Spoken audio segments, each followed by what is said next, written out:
E aí pessoal, beleza? Sejam bem-vindos ao Guizão Voador.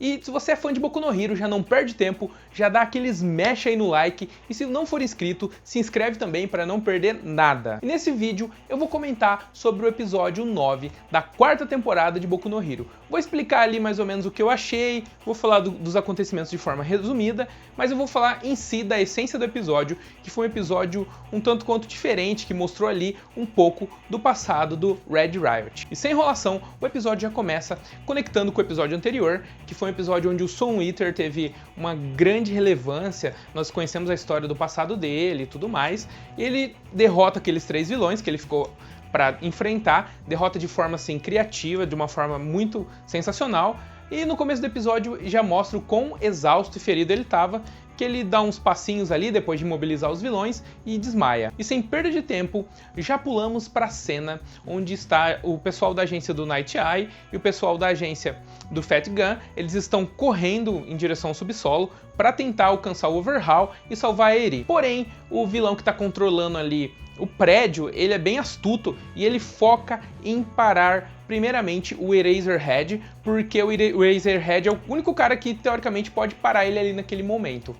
Só que nesse meio tempo, o Fat Gun e o Red Riot percebem isso e eles são rápidos e acabam tirando o Eraserhead ali da armadilha que o vilão criou e eles são jogados para uma outra sala. Nessa outra sala tem 2 vilões e aqui já começa a questão, o foco principal do episódio. A gente pode falar que o episódio inteiro vai ser trabalhado em volta dessa sala. Tem outros núcleos pequenos que são mostrados, mas a maior relevância de todo o episódio se passa aí nessa sala onde está o Fat Gun e o Red Riot. O vilão que aparece é um vilão forte e provavelmente ele é um vilão que, né, vai bater ali com força, e nisso o Red Riot já se prepara, já usa sua individualidade de endurecimento e já se prepara para receber os golpes, né, e tancar ali os golpes. Porém, com um golpe, ele já é arremessado longe e toda aquela armadura que a sua individualidade, que ele trabalhou na individualidade, que ele aprimorou, foi rachada, estava quebrada. Logo em seguida, o Fat Gun já leva uma série de porrada ali, apanha pra caramba e a gente vê um Red Riot muito frustrado.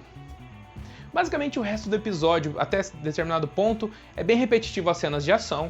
Essa questão do Fat Gun apanhar o episódio inteiro e ir absorvendo com a sua individualidade e tudo mais. Essa parte assim de combate eu achei que ficou bem de plano de fundo, e o anime já transporta a gente para um passado onde nós vemos a infância ali do Red Riot. O Kirishima, eu acho que eu tô falando o nome dele certo, que eu sempre confundo.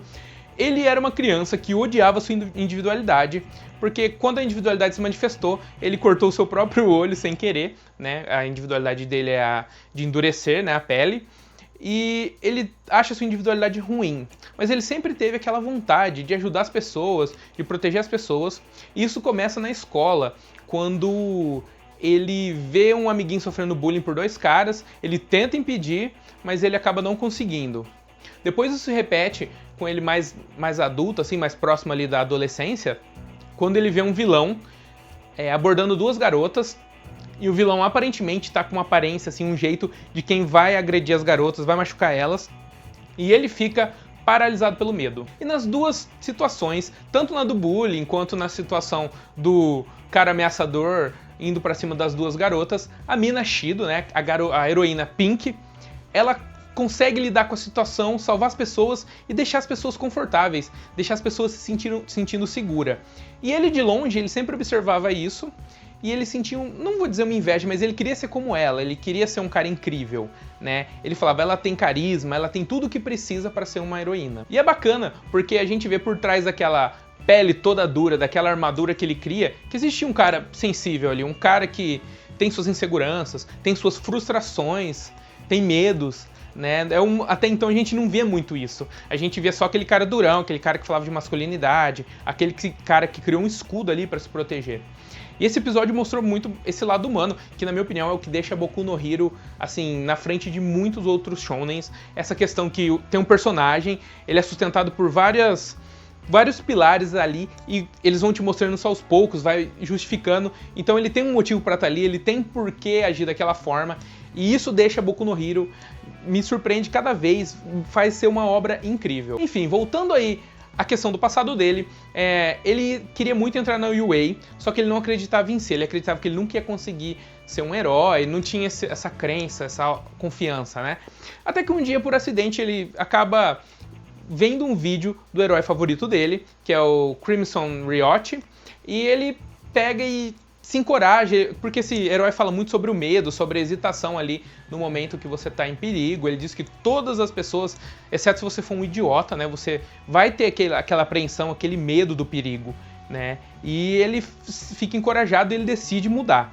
Ele treina muito, ele se esforça, consegue ser aprovado na UA, e é engraçado porque ele tinha um cabelo preto antes de entrar na UA, e como se fosse uma transformação, uma nova fase, ele pinta o cabelo de vermelho quando ele entra na UA, e a Mina Shido até vê isso e comenta, e ele fala, não, a partir de hoje eu sou um novo homem. Então, essa mudança aí na aparência também mostra um personagem determinado a ser forte, a não dar espaço, não dar brecha para fraqueza.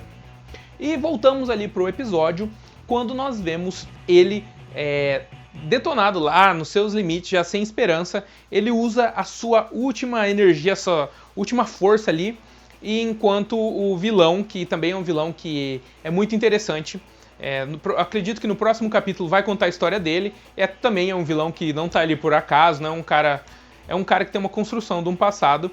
O vilão tá prestes a matar o Fat Gun, porque ele tá arregaçando o Fat Gun na porrada, e a absorção do Fat Gun já tá chegando ali no limite.